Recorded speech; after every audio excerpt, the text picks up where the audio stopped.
নিজ ইচ্ছায় গেছি এবং আমাদের বিয়ে হয়েছে। ওনারা এখন আমার শ্বশুরবাড়ির লোকজনকে হয়রানি করতেছে। আমার মা বাবা ওদের নামে মিথ্যা অপহরণ মামলা দিচ্ছে। আমার নাম মেহরিনা তানিশা। গত 4 তারিখ রাতের বেলা আমি নিজের ইচ্ছায় শুভর সাথে বাসা থেকে বের হয়ে চলে গেছি।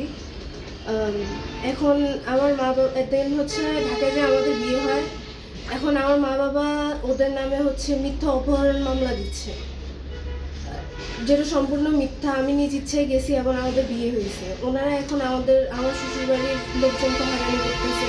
আমার ছোট ননদকে তারা অপহরণ মামলার জন্য আসামি হিসেবে করছে, মামলা দিচ্ছে। এখন আমি চাই না যে এই মামলাটা সামনে আগায়, কারণ আমি নিজ ইচ্ছায় গেছি, ওদের কোনো দোষ ছিল না।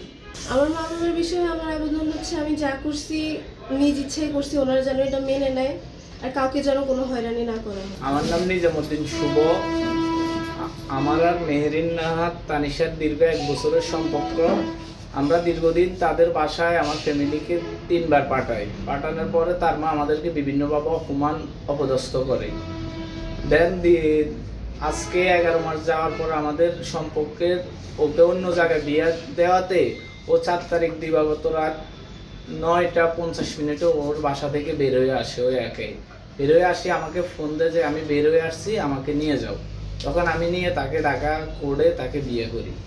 দেন এখন আমার ফ্যামিলিকে তারা হয়রানির মামলা দেয় এবং অপহরণের মামলা দেয়। সম্পর্কটা মেনে নেয় এবং আমাদের ফ্যামিলিকে যেভাবে অপহরণের মামলা দিচ্ছে এটা সম্পূর্ণ মিথ্যা। ওই নিজে আমার সাথে চলে আসছে।